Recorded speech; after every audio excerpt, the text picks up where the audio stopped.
Whoa! Somebody must have thrown the emergency brake. The question is, did somebody throw the brake? Or something? Oh, Joe, now you sound like Lori. Hey, I was the first one on the scene, and I saw no one. Who was the next person on the scene? John Gray. Then Balducci came bursting through one door while Frank and the engineer came through the other. Boy, was that guy ticked. He said the train could have derailed. He reset the brake, muttered a few choice words, then headed back to the engine just as you and Lori showed up. Everybody was there except Charlena. I don't think she left her laptop the whole time. Do you think she could have thrown the brake and snuck back to her laptop without your seeing her? Not likely, but possible, I guess. The question is, why? What did she or anybody else stand to gain by stopping the train? Answer? Nothing. Which is why I think we should at least consider the possibility that something less human in nature may be at work here. Ah, Joe. I'm going to see if Balducci's done dusting for fingerprints. Catch you later. More questions? Would you like to see the letter that Lori gave me as a reward for finding her? The one in which Jake Hurley supposedly tells his niece how to find his lost mine? No, thank you. I happily leave it to you to try to solve the mystery of his disappearance. You can afford to look foolish, dear. I can't. Aren't you even going to try finding out what happened to Jake Hurley? No time. The only reason I haven't insisted that Lori release me from all this silliness is there's always the possibility that what happened to him has the makings of a bestseller, although I highly doubt it. Why are you so sure that Jake's story wouldn't make a bestseller? His story is an all too common one. A man wanders off into the desert in search of gold and never returns. Why? He either doesn't have enough food or water, or he encounters hostile natives. What about his wife, Camille, dying on the train like that? That does make the story a little more interesting. She probably died of something mundane like pneumonia or even measles. Now, if it was wintertime when she died, and they were in the mountains, Jake no doubt kept her body on the train for months before he buried her, which is rather delicious in a morbid sort of way. How do you think Jake's engineer wound up dead on the train in the middle of nowhere? My guess is the engineer got tired of waiting for Jake to return, took off in the train to get help, and died of a heart attack along the way, after which the train rolled to a stop in Blue Moon Canyon. Anyone experienced enough to single-handedly run a steam engine would have been quite a bit older than Jake. Do you have a theory as to who pulled the emergency brake? Well, I know it wasn't me, I assume it wasn't you, and I highly doubt it was Lori. So that leaves those two friends of yours, Mr. Gray and Mr. Balducci. Have you run across many haunted train stories in the course of your research? A few, but most train-bound ghosts that I've come across seem to have better things to do than sit around pulling emergency brakes. I should get going. That would be nice.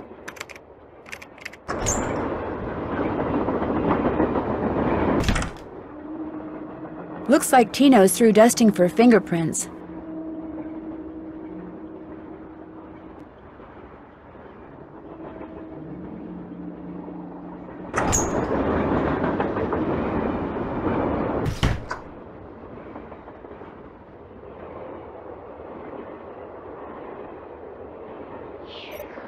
What's up? So are you making any progress in here? Oh yeah, not only am I getting some real unusual EMRs, that's electromagnetic readings, but take a look at this. You've got something? I set up a camera and took some time-lapse photos. Sometimes I was in the room, sometimes I wasn't, but somewhere along the line, I managed to get a shot of Camille. Where? You don't mean that little blob, do you? Yep, that's Camille. Okay. You're skeptical. That's cool.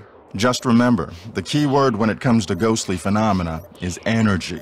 That blob is the result of Camille's residual life force, spirit if you will, reacting with the chemicals in the photographic paper. Couldn't it just be a flaw in the photographic paper?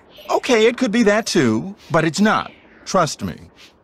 I won't keep you any longer. Take care.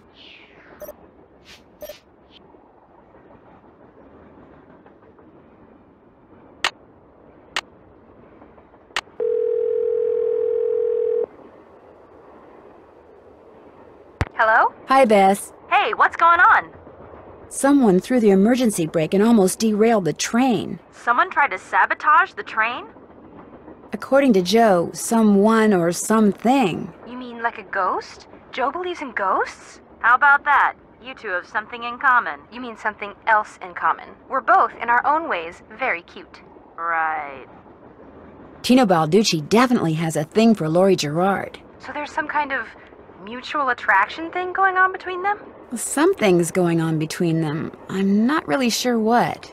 Well, find out. I mean, that's a mystery worth pursuing. To heck with this Jake Hurley stuff. You'd give up the possibility of finding gold for gossip, Bess? For gossip this good? Oh, yeah. Charlena and Laurie had this big, huge argument, and you'll never guess why. Laurie called Charlena a hack. No. Charlena called Laurie an airhead. No. Bess, she doesn't really want you to guess, okay? Tell us, Nan. Well, it seems that Laurie sent Charlena a bunch of story ideas, one of which Charlena used in her latest book without telling or paying Laurie. Charlena stole something Laurie wrote? That's incredible. No, the fact that Laurie wrote something that Charlena thought was worth stealing. That's what's incredible. It makes me think that Laurie may not be quite as dumb as she looks. Yeah, better keep an eye on her, Nan. I better go. Remember, when in doubt, call.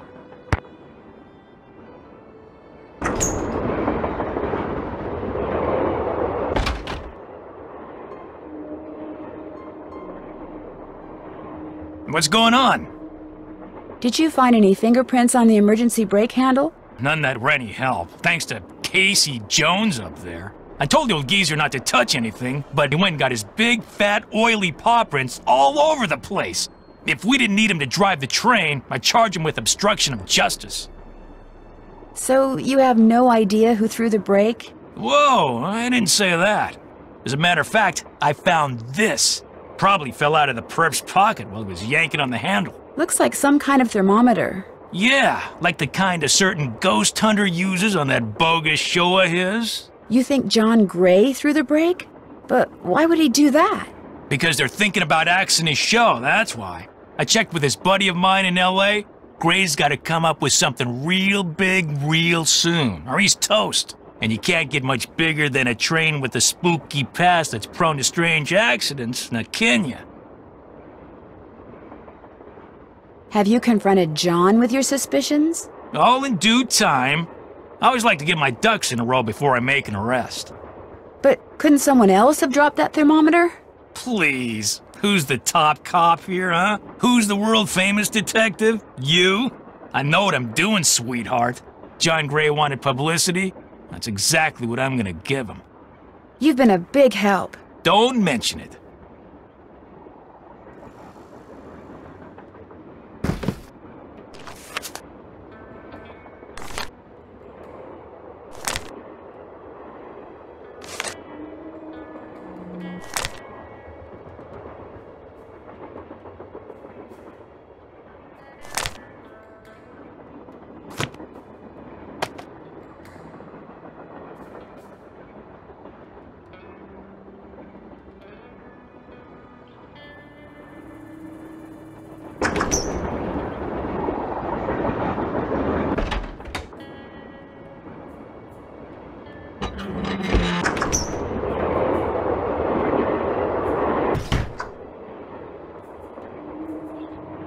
Yes?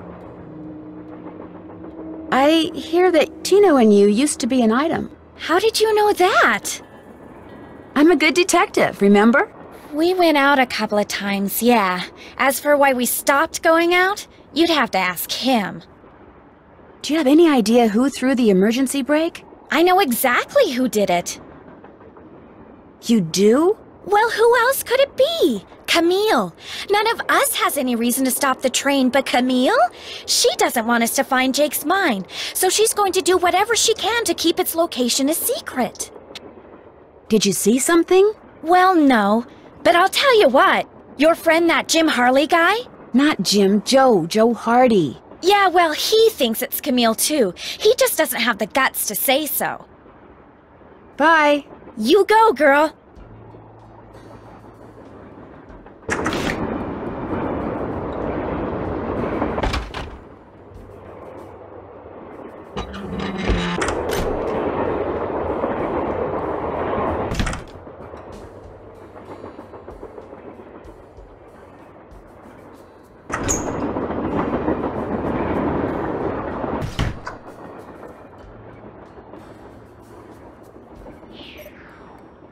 Hey, glad you stopped in. You gotta listen to this. What have you got? I put this digital recorder in the corner where Camille showed up in that picture and turned it on so it would just keep recording.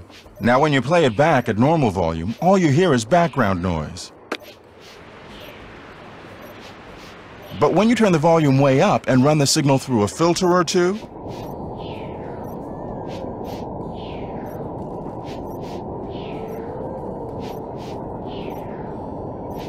hear that? I hear something. It kind of sounds like a woman singing. Not just any woman. Camille. So be careful what you say in here. She's listening. Are you by any chance missing a small digital thermometer? Yeah, as a matter of fact, I am. When I went through the box I'd packed them in, that one over there, I came up one short. I was hoping to set up at least 6 in here so I could check for cold spots. How did you know I was missing one? Because Tino Balducci found it by the emergency brake handle when he was dusting it for fingerprints, and now he thinks you're the one who pulled it. That's ridiculous. I didn't have any reason to pull the emergency brake. Is it true that your show is in danger of being canceled? Newsflash, my show was canceled. Happened last night. But what nobody knows yet is that it's been picked up by a major TV network. Not only am I still on the air, but I'm sitting prettier than ever. Any other questions? Were you in this room the whole time prior to that emergency brake thing? Of course not. I made a couple of trips to my compartment in the sleeping car to get more equipment. But did I get an overpowering urge to pull the emergency brake while I was there? No. Thanks for the chat. Goodbye.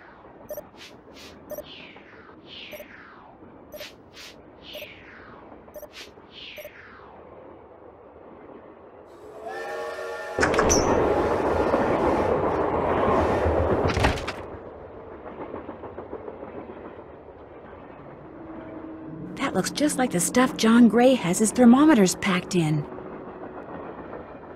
What's going on? You're the one who pulled that emergency brake, aren't you? Me? What, are you joking? Care to explain how packing material from the box those thermometers were in wound up on the floor over there? You're just some teenage nobody. I don't have to listen to this. You're right, you don't. Neither do the other passengers. But unless you give me a good reason not to, I think I'll tell them anyway. Look, maybe I was a little hasty, pointing a finger at the ghost guy like that. Maybe all those lies people have been spreading are starting to get to me.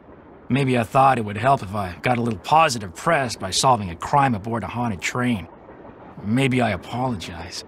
And, maybe you can see fit not to let any of this go beyond this room? Well, no harm done, I guess. Great. Well, what else can I do for you? How come you told me you and Lori never went out, and she told me you did? Don't you ever stop asking questions? When people start answering them honestly, I do.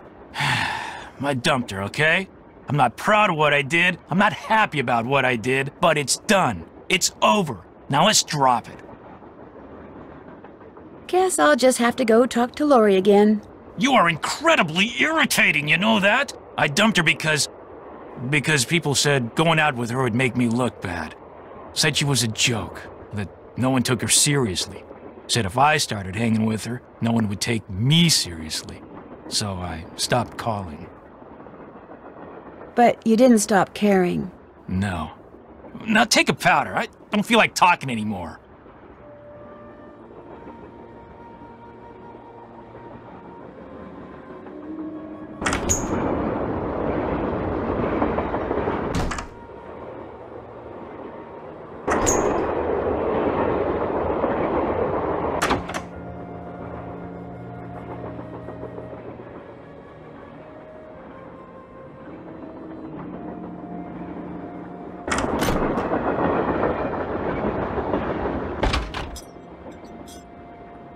Hey, how's it going?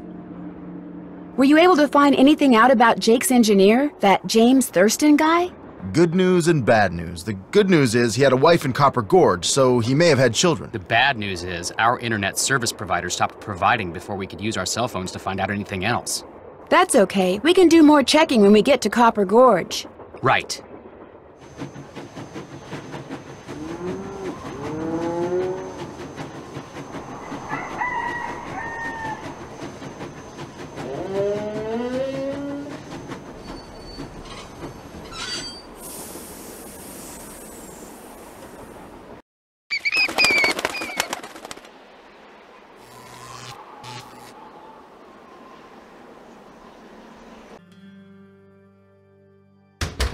Hey there! Welcome to Buell's Old Time Taffy House. Come on over here. Welcome, stranger. Listen, you by any chance get here on that private train what's parked out yonder? As a matter of fact, yes, I did. There's a rumor going around that Charlena Purcell's on board. Is that true? As a matter of fact, yes, it is. Hot dang if that don't beat all. I've read every single book that gal's ever written. Best writer whatever lived. Did she get off the train too? I don't think so. She's pretty busy. Charlena Purcell herself right here in Copper Gorge, breathing the same air as me. Hot dang! Well, welcome, little missy. Go on in and take a gander at what life was like during the heyday of Copper Gorge whilst you sample some of our delicious homemade saltwater taffy. So this is some kind of museum? Why, it's the best kind of museum, sister. It's free. You can gape and gawk and ooh and ah to your heart's content. Least you can till I close up. Where'd all this stuff come from? Been in the family for years. For centuries, in fact. See, Buell was my great-great-uncle. This building used to be his general store. During the glory days back in the 1880s, he commenced a pawnbrokering, so the miners Copper Gorge was crawling with back then could raise some cash to pay for grub and tools and such. But pretty soon, the mining boom went bust. And there was Uncle Buell, stuck with a whole store full of junk. Only it wasn't junk to him. Debris from lost lives and broken dreams is what he called it. Couldn't bring himself to get rid of it. So, he passed it on to his kin.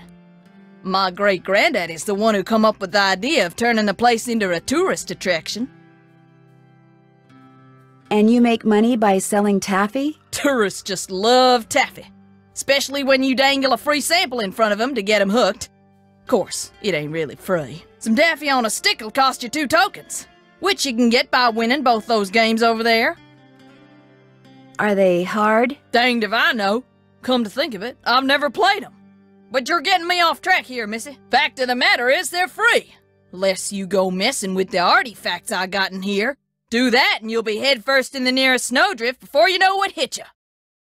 Do you by any chance have any of Jake Hurley's things in here? Jake who? Hurley. He was a miner. I think he may have left a lamp and a pickaxe with your great-great-uncle. Never heard of him. Of course, that don't mean his stuff's not here. Just means you're just gonna have to look around and see for yourself. But remember, Susie Q, don't touch. Pleasure talking to you. I'll bet it was.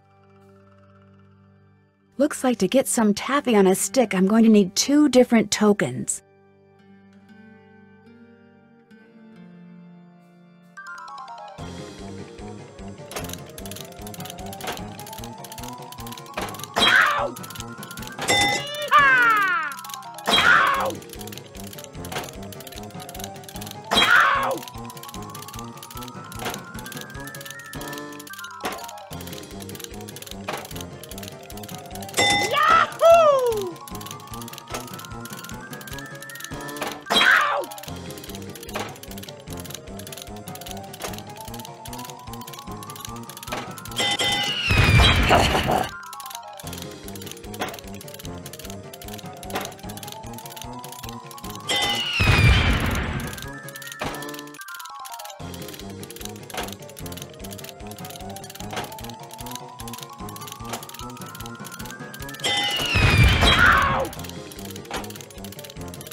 Neener, neener, neener.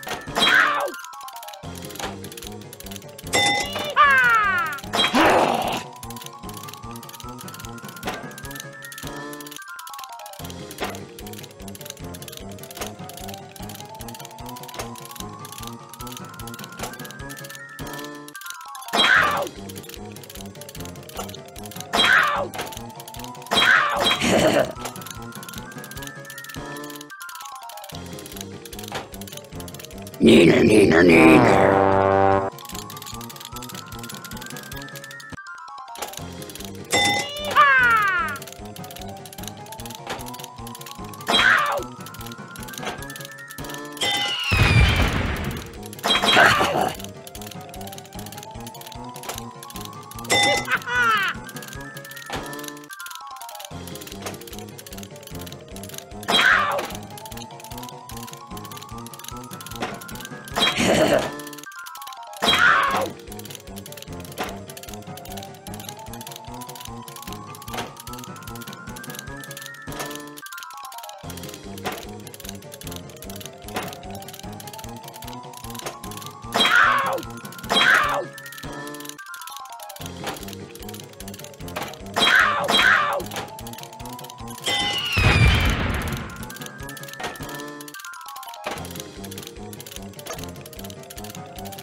Neener, neener, neener.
Neener, neener, neener.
phooey.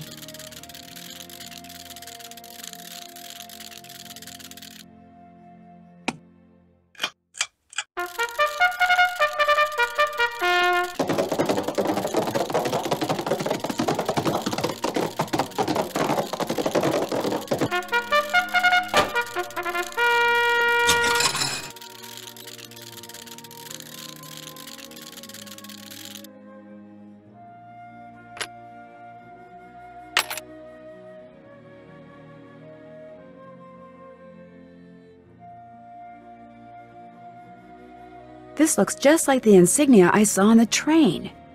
I'll bet this was Jake's trunk. If this was his trunk, maybe the pickaxe and lamp that I need are inside.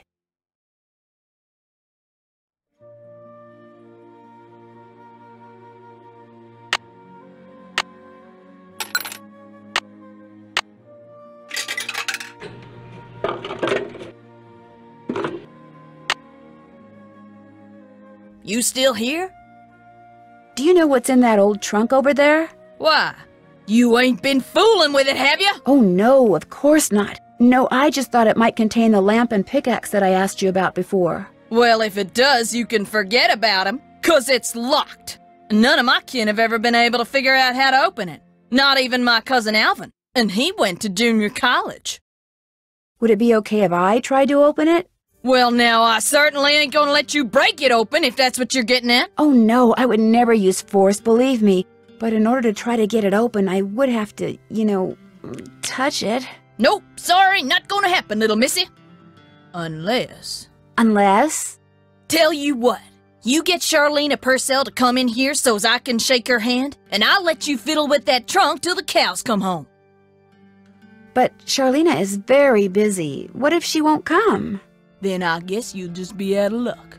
No, actually, you will be. Now, how do you figure that? Well, if you were to just meet her, you'd have nothing to show for it. Afterwards, she'd go her way and you go yours, and that would be it. But if you were to, say, get her autograph, well, then you'd have something to hang on the wall and brag about. Okay, make it so's I can meet her and get her autograph. Oh, but the thing is, she's on a deadline, and if you take her away from her writing, she may fall behind. And if she falls behind, her publisher may pull the plug. And if her publisher pulls the plug, it could ruin her career. Do you really want to risk ruining Charlena Purcell's career? Good heavens, of course not. All right, you just get me Charlena's autograph, and you got a deal. Just make sure she uses my name. I want it real personal-like. You bet. And your name is? Fatima, with an F. None of that weirdo PH stuff. Okay, Fatima. I'll be right back.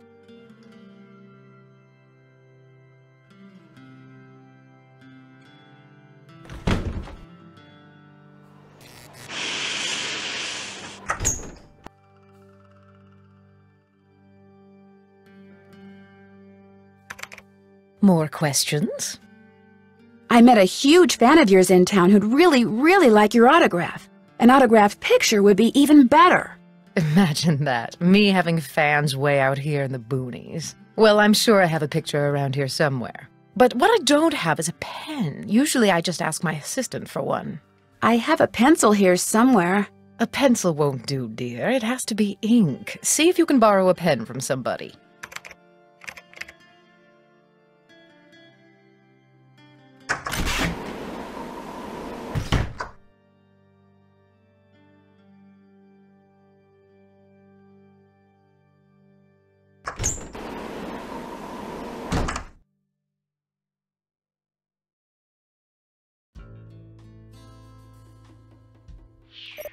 What's up? I really, really need a pen. Could I borrow one from you? Sorry. Thanks for the chat. Pleasure talking to you.